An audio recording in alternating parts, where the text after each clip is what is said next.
Saya beritahukan bahwa cerita ini full spoiler. Sebelum lanjut ke ceritanya, subscribe terlebih dahulu biar tidak ketinggalan episode selanjutnya. Yuk digas. Melanjutkan dari cerita sebelumnya, pada saat ini Xiaoyan telah memberitahu Nan Erming dan semua orang yang pergi menikmati pemandangan benua Daoqi.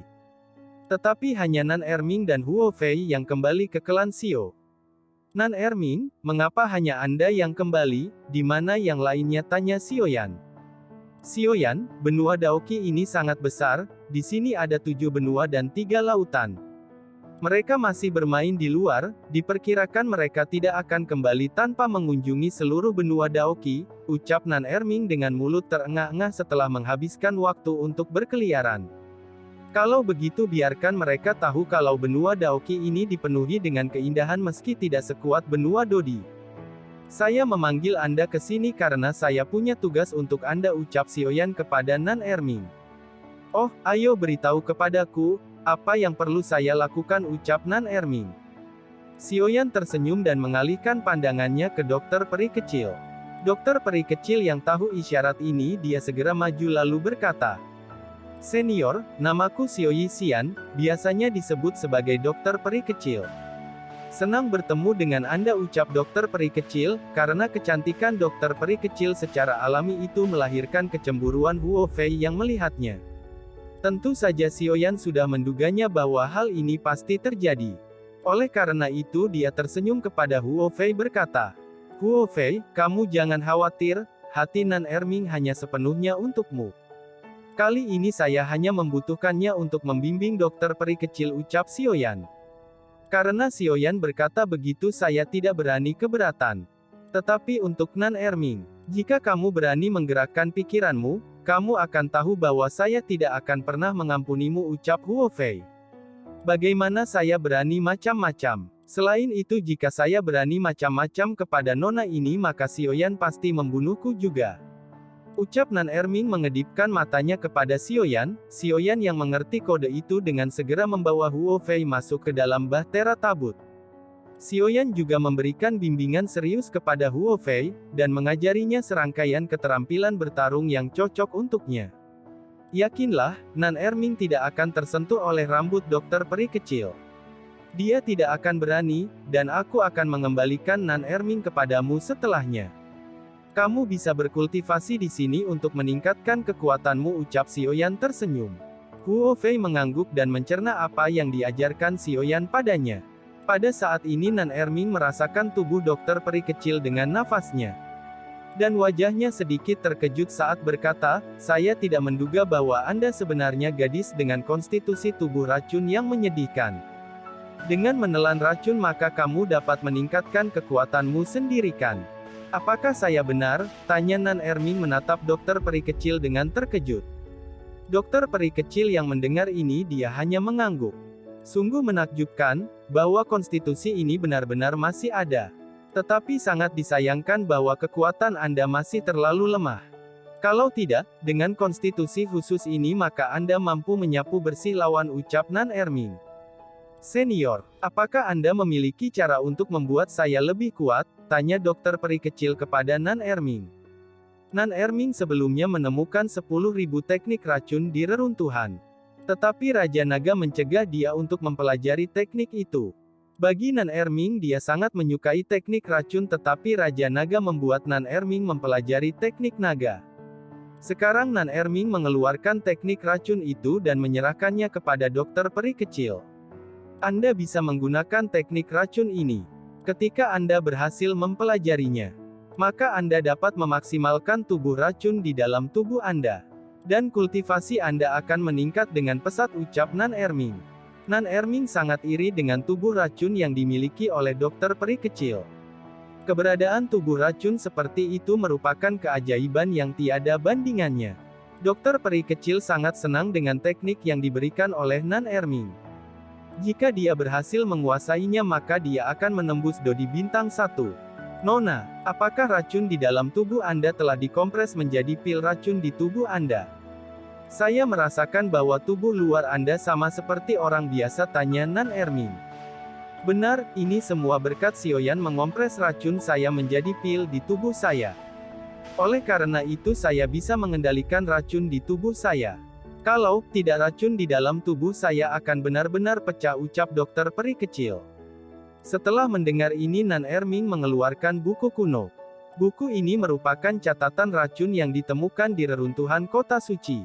Saat melihat buku kuno, senyum cerah terpancar dari sudut mulut Nan Erming. Sioyan yang melihat ini segera bertanya, "Nan Erming, apakah ada yang salah?" tanya Sioyan. Nan Erming segera mendekat ke arah Sioyan, dia menunjukkan buku kuno yang berada di tangannya lalu berkata, "Sioyan, lihatlah, di benua Dodi pernah ada tubuh beracun yang menyedihkan. Tetapi di catatan ini mereka tidak mengompres tubuh beracun menjadi pil. Justru orang-orang kuno menggunakan racun yang sangat kuat untuk mengendalikannya," ucap Nan Erming. "Apakah maksud Anda jangan menyegel tubuh beracun tetapi gunakan tubuh beracun itu sepenuhnya?" ucap terkejut Sioyan. Tidak heran penahanannya berhenti, meskipun tubuh racun dokter peri kecil tidak meletus. Tetapi karena alasan ini kekuatan dokter peri kecil juga berhenti ke Daoseng. Dan dia tidak bisa maju lebih jauh, ucap dalam hati Sioyan. "Sioyan, Anda perlu membantu menciptakan ruang tertutup untuk mencegah racun dokter peri kecil menyebar. Saya yakin, jika ini berhasil maka fisiknya akan mampu menahan racun untuk meningkatkan kekuatannya. Setidaknya saya bisa menjamin bahwa nona ini akan menerobos ke ranah Dodi," ucap Nan Erming. Sioyan memandang dokter peri kecil lalu berkata, "Jika demikian maka Anda harus membebaskan tubuh beracun Anda." "Dokter peri kecil, ini memang akan ada beberapa bahaya. Tetapi jika kamu tidak membebaskannya bisa dikatakan kamu akan kehilangan segalanya. Kamu harus bisa memilihnya sendiri," ucap Sioyan. Setelah tubuh beracun kembali, dokter peri kecil mungkin dalam bahaya. Tetapi dengan kekuatan Sioyan saat ini dia dapat dengan mudah membantu dokter peri kecil menyegel tubuh beracun kembali. Dokter peri kecil hanya berdiri diam dan mendengarkan Sioyan dan Nan Erming berkata. Mata pintar dokter peri kecil memandang Sioyan, dia tahu bahwa jika dia tidak menjadi kuat dia akan ditinggalkan oleh Sioyan selamanya. Dia ingin menjadi lebih kuat hanya untuk Sioyan, oleh karena itu dia tidak ragu-ragu lagi saat berkata. "Saya setuju, saya tidak takut," ucap dokter peri kecil sedikit tersenyum dengan penuh tekad. Sioyan juga tersenyum dengan keberanian dokter peri kecil. Dalam hal ini selama ada Sioyan di sampingnya, maka dokter peri kecil tidak akan mengalami kecelakaan. Sioyan melambaikan tangannya dengan lembut, dan ruang di sekitarnya terisolasi. Ketika Nan Erming melambaikan tangannya, batu roh beracun seukuran telapak tangan muncul di tangannya. Jika dokter peri kecil benar-benar dapat menyerap batu roh beracun, maka fisiknya akan semakin kuat seiringnya waktu, mungkin juga racun yang semula jahat akan berevolusi menjadi tubuh yang baru dan lebih kuat. "Sekarang saya akan membuka segel tubuh beracun," ucap dokter peri kecil dengan hati-hati mengendalikan racun dalam tubuhnya. Selama bertahun-tahun ini dia sudah sangat jarang menyentuh segel racun. Segel racun yang dibentuk oleh Sioyan di masa lalu juga sedikit melemah sekarang. Tetapi ini masih efektif untuk mengekang kesusah dokter peri kecil. Nan Erming dan Sioyan keduanya mengangguk, dokter peri kecil menutup matanya, dan segera membuka mulutnya perlahan-lahan saat memuntahkan kabut ungu. Tidak sulit menebak bahwa kabut ini sangat beracun, tentu saja dokter peri kecil sekarang kekuatannya hanya ranah Daoseng. Beracun seperti itu memang berakibat fatal bagi level Daoseng. Tetapi tidak ada ancaman bagi Sioyan dan Nan Erming. Mata dokter kecil perlahan-lahan terbuka, matanya menjadi abu-abu perak. Dan toksisitas tubuh pecah secara menyeluruh, dokter peri kecil yang ditekan oleh tubuh beracun selama bertahun-tahun sekarang akhirnya bebas. Racun yang menyedihkan itu pecah, kabut beracun meresap sehingga bunga-bunga dan rumput di taman dengan cepat layu. Semua kehidupan di sekitarnya layu dengan dokter peri kecil yang menjadi pusat. Tidak hanya itu, udara juga tampaknya terinfeksi oleh racun. Untung saja Sioyan sudah mengisolasi ruang tempat ini dengan kekuatannya. Kalau tidak, maka setiap kehidupan di luar akan mati jika terinfeksi oleh racun yang menyedihkan ini. Ini sangat kuat, kecepatan difusi sangat menakjubkan, ucap Nan Erming, matanya juga bersinar. Dan dia merasakan faktor beracun di udara dengan hati-hati. Xiaoyan juga tertegun jika dokter peri kecil lebih kuat daripada Nan Erming. Maka racun yang digunakan dokter peri kecil di masa depan akan sangat mengerikan. Sekarang serap semua batu roh beracun, teriak Nan Erming kepada dokter peri kecil. Dokter peri kecil mengangguk dan menghirup jutaan batu roh beracun. Saat ini tubuh yang sangat beracun dokter peri kecil telah bergabung dengan batu roh racun. Xiaoyan dan Nan Erming juga sangat ingin tahu apa yang akan terjadi ketika dokter peri kecil menelan batu roh beracun. Pada saat ini racun di sekitarnya juga mulai berangsur-angsur berkurang. Apakah ini berhasil? Tanya Xiaoyan kepada Nan Erming. Nan Erming menggelengkan kepalanya lalu berkata, kedua kekuatan itu masih saling mengikis. Seharusnya kekuatan jenis baru itu dihasilkan, tetapi apa yang saya harapkan belum muncul, ucap Nan Erming. Tepat ketika dia baru selesai berbicara tiba-tiba dokter peri kecil menyemburkan darah. Darah yang seharusnya adalah darah merah tetapi ini darah ungu di tanah. Xiaoyan gelisah ketika melihat ini, tetapi setelah merasakan nafas dokter peri kecil yang relatif stabil dia tidak langsung mengambil gerakan. Setelah beberapa saat kemudian nafas dokter peri kecil kembali normal. Dan racun di sekitarnya juga berangsur-angsur menghilang. Nampaknya dokter peri kecil telah mengendalikan tubuh beracun roh dengan 10.000 batu racun. Dan kekuatannya juga mulai meningkat, gumam Xiaoyan. Mata dokter peri kecil perlahan terbuka, aura cahaya melintas di matanya dengan senyum puas di wajahnya. Hahaha, berhasil, batu roh beracun terintegrasi sempurna dengan tubuh dokter peri kecil. Hari ini racun di tubuh dokter peri kecil dikendalikan oleh batu roh beracun. Itu akan dapat dilakukan sesuka hati dan dapat mengubah tubuhnya sendiri yang beracun menjadi sarana serangan, ucap Nan Erming. Setelah itu botol giok transparan muncul di tangannya. Terlihat setetes cairan warna-warni di dalam batu giok. Nan Erming tersenyum lalu berkata, setetes ini adalah racunku sendiri. Dengan racun ini saya sudah membunuh banyak seorang dodi. Mungkin bagimu ini adalah obat yang bagus, fisik Anda benar-benar dapat menyerapnya dan bergantung pada racun untuk meningkatkan kekuatan Anda. Jika Anda cukup beruntung mungkin Anda juga bisa meningkatkan kekuatan dodi sekaligus, ucap Nan Erming. Dokter peri kecil lalu mengendalikan racun keras dalam tubuhnya dengan menelan racun.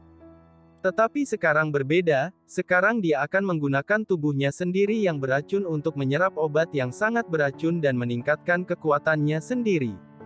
Setetes racun yang diberikan kepada dokter peri kecil oleh Nan Erming adalah racun sebelumnya yang dikonfigurasi oleh Nan Erming.